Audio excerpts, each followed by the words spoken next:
Hi, this is Coach Tommy Tuberville, Senator from the great state of Alabama, and you're watching Rebound with Matt Doherty. Welcome to The Rebound with Coach Matt Doherty. Welcome to The Rebound. I am Matt Doherty, and I'll be your host. On this show, we explore remarkable rebound stories of resilience and recovery. We highlight the leadership qualities that emerge in the face of life's toughest challenges, revealing the strength and determination within individuals that inspire us all. With me today is someone that understands battles on the football field and in the U.S. Senate. He retired as one of the nation's best college football coaches before becoming a senator for the great state of Alabama. He was the head football coach at Ole Miss, Auburn, Texas Tech, and Cincinnati. In 2004, he led Auburn to a 13-0 record and was voted AP National Coach of the Year. After the 2016 season, he retired as one of the top 50 winningest coaches of all time. He joined ESPN as a full-time member of the broadcast staff and then went on to politics. Senator, welcome. Yeah, I had lost my mind. You got that right. I'm in politics. How you doing? I'm doing great. It's so good to talk to a football coach, to another coach. My background is coaching. And why politics? Well, I wanted to help. I was at the age in Vietnam, I barely missed the military, so I didn't serve in the military. So when I got out, I told my wife I wanted to do something to help our country. Our country's done so much for us, and I wanted my kids and grandkids to have an opportunity like I've had of growing up in the greatest country ever. So I said, what better way? And I looked at governor of Alabama, then I looked at a couple of other things, and then I looked at Senate, and we had a senator that didn't need to be in Washington, D.C. representing Alabama. And I said, hey, I'm going to run against this guy, and I beat him 22%. And here I am, and it is the swamp, I'll tell you that. And there's some good things up here, but there's a lot of bad things going on also. You've coached in the swamp in Florida against the Gators, maybe, and now you're coaching in D.C. What's similar about coaching major college football and being a U.S. senator? Well, it's competition. We've got a lot of people here that don't like the way our country has been run. They don't like our Constitution. They don't like a lot of things about our country. And I'm a fighter. I'm not somebody that's going to come up here and try to give our country away. I want to make it stronger. But it's also about communication, getting along with people, selling yourself, trying to get people to agree with you on a bill that you want to pass. So there's some similarities, but everything up here works very slow. There's not a game on a Tuesday or a Thursday or a Saturday like we had in basketball and football and in college. Your games are sporadic. They don't happen very often. You do a lot of work on trying to get bills passed. But right now we're in the election mode, so there's really not going to be anything done between now and November, and so there'll be a lot of travel. There is a lot of travel of this. So, you and I travel through coaching, but I tell you what, I've traveled to many states. I've traveled all over the world, talking to people that need help, or we need help from other countries in certain situations. So I enjoy a lot of it, but people ask me, which one you like the best? I said, heck, coaching is a lot more fun, but this is life or death. Yeah. What we're doing. What do you miss most about coaching football? I miss the game days. I don't miss all the things that go along with it. I miss game days. I miss the camaraderie with the players, and it's like family. You have 100 staff members, basically, from coaches to equipment to all the things that go along with that, to the competition, seeing kids grow and get better and better. But I'll tell you that I do not like the direction that our country is going, our college football or college athletics is going right now in a lot of different areas, especially the NIL. Talk about that. I know you have some real strong feelings about it. Talk more about the NIL. Well, first of all, we forgot what college athletics is about. Number one, it gives opportunities, as you and I know, to people to get a chance for a great education. And that maybe they might not been able to get through certain other situations. So getting a scholarship at a university is it should be something that's a reward for your hard work and effort. And then you get there, then what you take from that is obviously your sporting life, but also your education life. And right now with NIL, it's all about money. Now, I love college sports, basketball, football, baseball. I love it all. And I want athletes, and I understand, you know this, being an athlete, that when you're a college athlete, you have no chance to go out and get a part-time job, to make money, to do things, go out on a date or buy or pay for a car or used car or buy a tank of gas, all those things. You just don't have time because it is time consuming. So I'm not against players making money. I think I've always said they should make some more money than they possibly get. But I'm not for one player getting millions of dollars and other players not getting anything. I think it needs to be broken down and paid through the university, and maybe from donations, but let the university handle all this.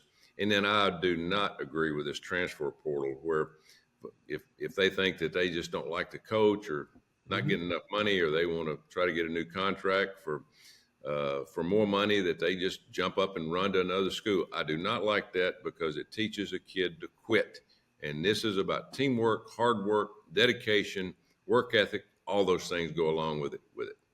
You know, I love talking about leadership on this show.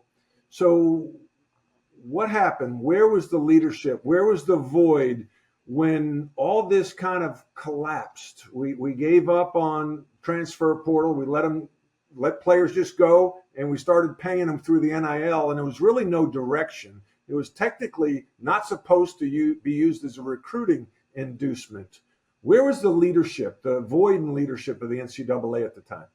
Well, you're exactly right on the inducement. You know, when the Supreme Court said that athletes could make money off their name, image, and likeness, I'm all for that. But it did not say that if you're a 10th or 11th grader, you can start be offered $500,000 or $1 million to attend a school, because hell, nobody knows who you are.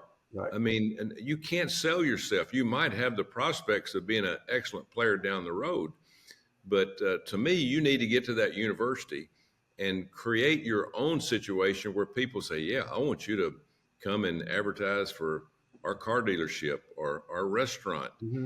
But now we're paying kids millions of dollars, some kids, millions of dollars just to come because we think they're going to be good football players or good basketball or baseball players. And then you got women's sports and Olympic sports that are going to be hung out to dry. There's no money to support them because that money that normally went from donations to these Olympic and women's sports that don't bring in revenue, it used to go to that. Now it goes to players to entice them to play and come play at a school, either in baseball or football.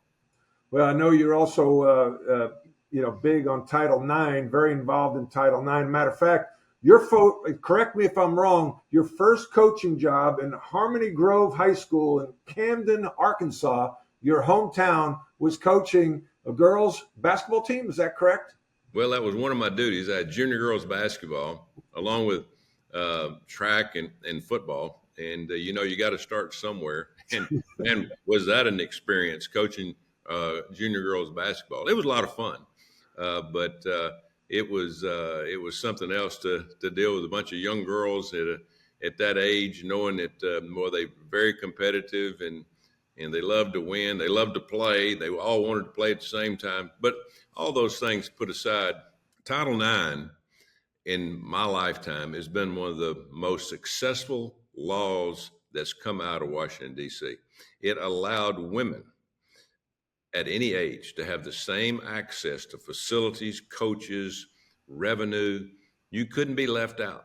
It gave you an opportunity to become a leader and understand that we could have more sports. And you and I grew up, might have been women's basketball. There was no track, there was no softball, there was not hardly anything. So Title IX forced the hand of universities and high schools to say, listen, you're going to get federal money, you're going to equal the playing field here. And that was awesome. But now the same people that were for that are for men playing in women's sports and actually tearing the sports down. It's taken away from women's sports. It is absolutely a disaster. I can't believe I go to some of these people up here that vote for men playing in women's sports, and especially some of these ladies, and I go, tell me, you got a daughter, you got granddaughters. Do you want them dressing in the same dress room, shower in the same shower, participating when a lot of times you're just physically outmatched? Do you want that to happen? Everybody should have the same opportunities. No. But up here, it's a different world because they don't want gender up here. Everybody's the same gender, and everybody should have that same opportunity to do whatever they want to do. And I'm totally against that. Let's go to break. And when we come back, Coach Tuberville is going to discuss the biggest rebound in our nation. OMJ Clothing is an elite men's clothing store that provides a vast array of spectacular brands of men's lifestyle apparel for every day. Elevate your business upscale casual at OMJ. Success comes from standing out. The Rebound is sponsored by Sector Spider ETFs, a unique family of exchange-traded funds that divide the S&P 500 into 11 sector index funds. You can buy just the sectors you like or customize the S&P 500 by weighting the 11 sectors to meet your financial objective. Please visit them on the web at sectorspiders.com. That's sector, SPDRS.com. Alps Portfolio Solutions Distributor, a registered broker-dealer, is the distributor for the Select Sector Spider Trust. Well, this goes, the more I studied politics, and I've been on a WBT, a local radio show in Charlotte, and I was very confused as to why people were supporting the destruction of our cities, financing protests, destroying the fabric of our country. And I really couldn't understand it. The more I read, the more the word communism came up, socialism, Marxism. And then you start reading about the manifesto, the Communist Manifesto, about breaking down the nuclear family, churches, the media, propaganda, the indoctrination of schools, students. What do you see from where you sit in D.C.? I couldn't have said it better. You're exactly online with all of it.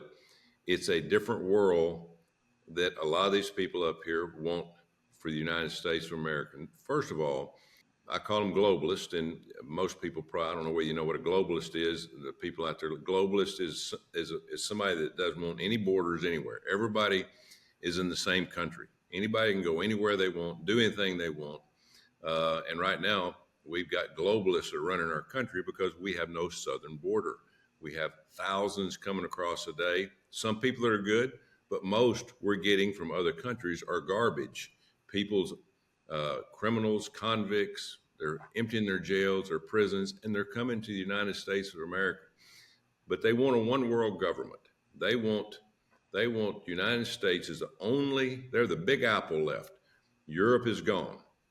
Mass immigration has destroyed Europe. The animals are running in the zoo in almost every big city in Paris, London, Berlin. All these countries have lost because of mass immigration.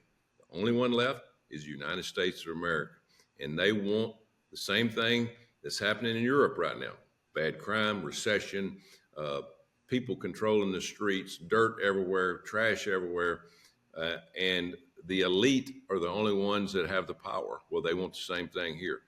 And by golly, in my watch, we're going to try to keep that from happening. And hopefully we can do it. But I'm telling you, I've never seen like the followers. We don't have leaders in Washington, D.C. Most of the people up here follow the elite for some reason instead of say, listen, that's not what America's about. America's about freedom and Constitution and God and things that we've been able to thrive on and give people a chance to earn something by merit, not this DEI crap that people are taking advantage of, hey, I should have this job because of what I look like or who I am. No, you get a job, and it's like coaching sports. You get a job or you play in sports because you're the best one. You earned it by merit, and they don't want that in the United States anymore. Meritocracy. I talk about that all the time. Coming out with a book in the next 6 months about the park. Growing up at the park in New York, playing basketball, and it didn't matter if you were tall or short, slow or fast, old or young, black or white. If you could help the team win and stay on the court, you got to play. Exactly. And with the way we are now, we are so soft. And I'm sure you've seen this box about strong men lead to, strong country. Strong country leads to weak men, which leads to a weak country. And we're in that quadrant. And we got to get out of it. We got to get out of it. So what's the answer? Well, I just left the speech in the House of Representatives, thousands of people in there that Benjamin Netanyahu just gave. He spoke for an hour. And let me tell you something. I've been listening to the Democrats and Joe Biden and Kamala Harris for the past 3.5 years. That is the first speech that I've ever heard since I've been a senator that I'm standing up going, now that's leadership. That's strong leadership. And he got up there and praised the American people, not politicians. He praised the American people for helping with their hard-earned money, taxpayer money, to help Israel fight off the terrorists from Gaza, Hamas. And it was I felt better when I left. I've usually leave there after listening to Biden or Kamala Harris going, my God, what are we going to do? I mean, so we need leadership in this country, but we need strong leadership. I'm tired of leading from behind. I'm tired of seeing this country being led by leaders that are soft, that want to give everything to everybody else instead of say, listen, you want it, you come take it. But we're the leader. This is how we're going to do it. And we're going to use American taxpayer money to help the American taxpayer and not send it to these other places. And I don't mind helping other people, but America's got to be first, because right now it's not America first in this country. It is America last. Who's behind, like when Biden got elected, I was thinking there's somebody else pulling the strings, right? Who's behind the scenes? Is it the George Soroses of the world, the Bill Gates? Who's pulling the strings in DC? Yeah, it's the deep state. It's the Soroses, the Clintons, the Obamas, Pelosi and Schumer. These people have loved Joe Biden being president because they run the show. He just taking long vacations every week. He loves being president, flying around on the plane. He has not had a cabinet meeting with all his cabinet members since last October. That'd be like having a football coaching staff and playing games and not ever meeting with your coaches. Basically say, okay, y'all just show up Saturday and we're going to see if this works out. Just do your own thing. We have no leadership. And it's getting to the point where our country is really, really suffering from all standpoints. Look at the crime. Look at the rate. Look at our farmers, for instance. Nobody ever talks about our farmers. We are losing thousands of farmers a week. We lost 150,000 farms in the last 3 years. We lost 25,000 farmers. Folks, Walmart doesn't grow the food out of back of Walmart. They get it at other farms. People, a lot of these kids that are in these woke schools now think that the grocery stores raise the food, not the farmers. We are in huge trouble because of common sense. But that's driven by the deep state. They want this. They want the chaos. It's good for government business, right? I mean, they are in business. I said this on another show that when Abraham Lincoln was a senator, they went to D.C. part-time and they went home and worked a job. But now a lot of politicians, this is their career. They've been lifetime politicians that are working on behalf of some other entity that's footing the bill. So they're making decisions that aren't in the best interest of the American people. Exactly. They speak for corporations and people that help them get reelected. I didn't come up here to stay forever. I come up here to help. If I can't help, I'm going home, play golf, go fishing, enjoy we're in the fourth quarter of life, and you want to enjoy that with your kids and your grandkids and all those things. But let me tell you, we've got this machine up here that's called the deep state. It ramped up last week with President Trump. They missed the assassination attempt. He makes it to the Republican convention. It was a huge pep rally. Everything's going in the right way, and the machine says there's no way Joe Biden can win. So it's not his corruption. It's not his decision making. It's not his age. It's not his sickness. He can't win. So he's out. Who's up next? That's how they work. And that's exactly what happened. And so that thing was done overnight with Kamala Harris.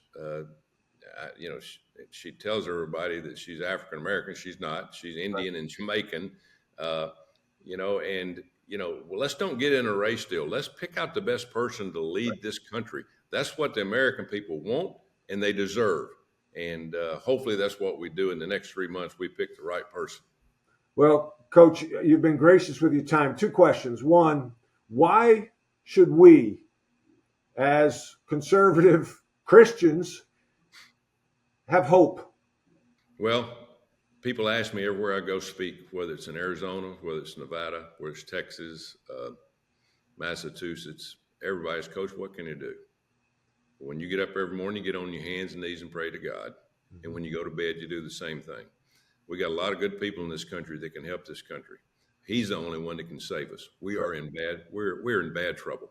We're in so much trouble debt-wise with people here that are here to tear this country down.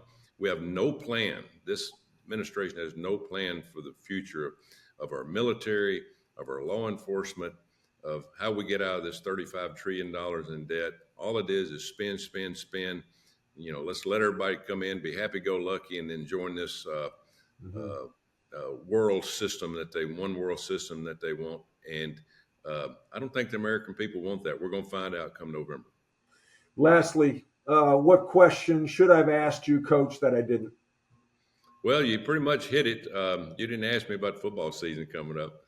Most people do. But that being said, I don't keep up with it that much anymore. But I do think that, and I tell people there's 3 things that's made this country great other than God. And, of course, God should be in all of our lives. But 3 things make this country great has been family. A man and a woman raised in a family where you get your discipline and your hard work ethic. You learn your values. The second thing is sports. Sports teaches you those same things, but on a different level, different playing field with different people, and you learn how to win and you learn how to lose. And then you learn how to get back up and go again. And the other thing is military. Military was a great opportunity, has been a great opportunity for kids. Even if they went to college, they get out. We have been strongest in the world in the military. We've lost that. We've turned into a DEI woke military that we can't get anybody to join anymore. We're letting transgenders ruin our military. Listen, I don't care if you think you're a giraffe, okay? But you don't get to do something that's going to take away from the security of the best nation ever, the United States of America. So that being said, we're losing all of our values. We're losing everything that has built this country great, and we got to get people back to work. A lot of people sitting at home taking a check. That's and right. There's going to be a lot of hard decisions to make, but it's not too hard for me to say, hey, you're 30 years old, get out there, find you a job, and make a living. That's right. That's your responsibility. Well, Coach Tuberville, thank you for joining us today on the Rebound. It's been a pleasure to have you on the show. Well, thank you. Let's talk again soon. We're a lot of water underneath the bridge between now and November, the first week in November, but we'll keep our fingers crossed. And as I said, everybody get on your hands and knees and pray, because we're going to need a lot of prayer between now and then. Amen. Amen. Thank you, sir. Leadership is a learned behavior. We all lead in some way, shape, or form. We all deal with adversity. And when you do, I challenge you to rebound. I challenge you to learn and grow.